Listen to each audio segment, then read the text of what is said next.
各位家長，你哋好。今次咧同大家傾下咧細路仔執筆寫字嘅問題喎。咁我就會從幾個方面嚟到去講嘅。第一就係細路仔究竟幾多歲應該開始執筆寫字呢？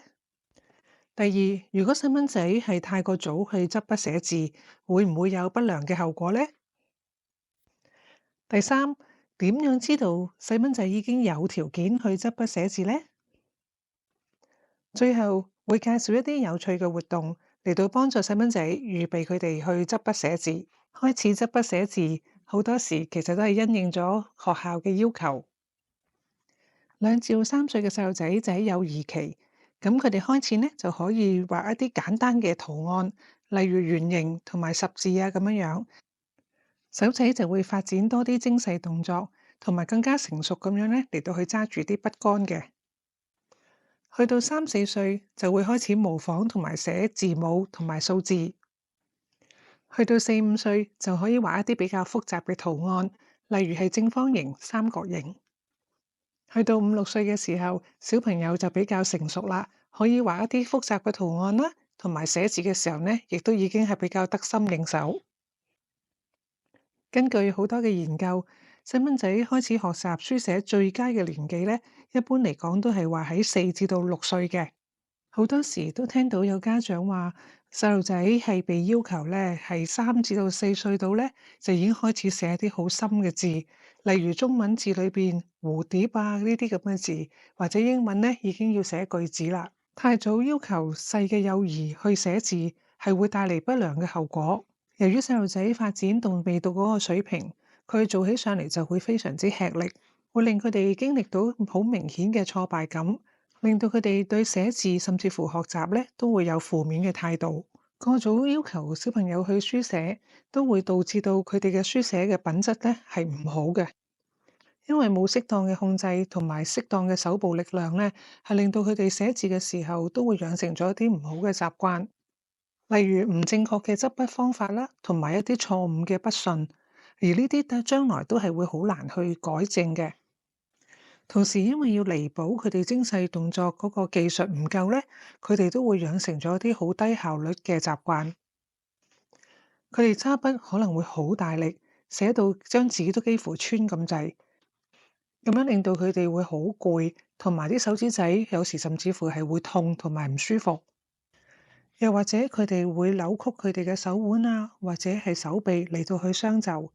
咁就好可能阻礙咗佢哋正確書寫技巧嘅發展。咁我哋究竟點樣先知道細蚊仔已經係有具備到執筆寫字嘅條件呢？第一，身體準備。姿勢控制方面，細蚊仔喺冇支持嘅情況之下，能唔能夠保持一個直立嘅姿勢嚟到去寫字呢？頭、肩、頸、手臂、手腕能唔能夠保持喺一個好嘅狀態，預備手仔去書寫呢？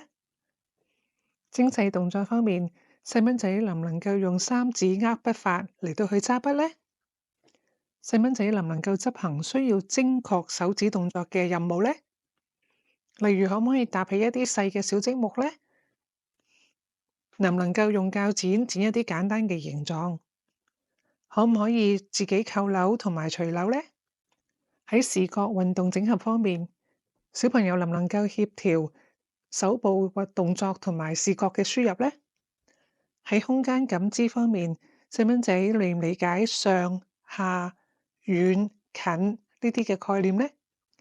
喺認知能力方面，細蚊仔係需要有一定嘅專注同埋注意力，同時細蚊仔亦都要有一定嘅理解能力，可以跟得到簡單嘅指示。有咗呢啲先決條件，細蚊仔就預備好能夠去執筆寫字啦。講咗咁耐，其實都可以發覺到執筆寫字並唔係咁簡單嘅事嚟嘅，所以好重要就係要誘發到小朋友對寫字嘅興趣，喺有挫敗嘅時候得到家長嘅鼓勵同埋支持。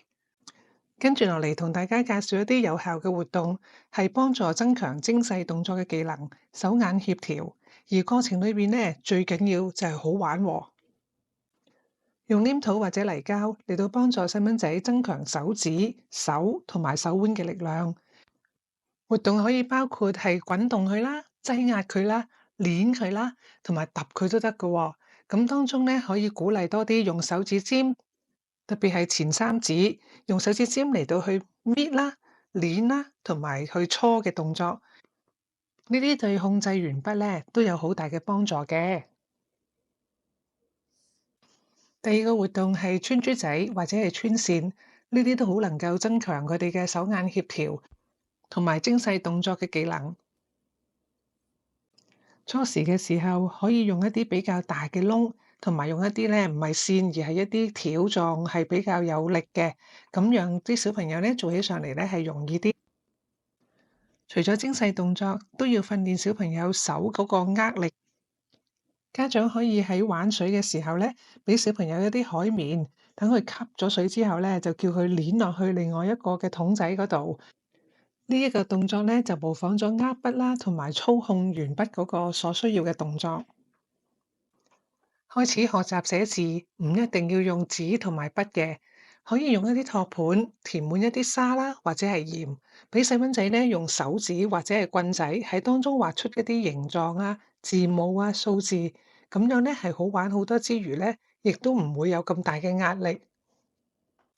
另外喺幫助細蚊仔學習形狀、字母、數字嘅形成嘅時候咧，可以首先係用手指喺空中嚟到做練習。家長可以同佢哋用手指喺牆上面嚟到寫字啦，喺地下嚟到寫字啦，或者甚至乎咧係俾多啲感官嘅刺激佢哋喺唔同嘅物料上邊嚟到寫字。喺呢啲訓練過程中，家長記得最緊要係好玩，幫助細蚊仔由幼兒期開始去到學齡前，一步一步強化佢哋精細動作嗰個技巧，預備佢哋執筆寫字就得心應手。希望以上嘅資料同埋活動都係對你哋有幫助。如果你哋鍾意呢個視頻，記得 Like、Subscribe 同埋撳鐘仔。如果你哋有咩疑問或者意見，歡迎留言俾我。我哋下次見啦，拜拜。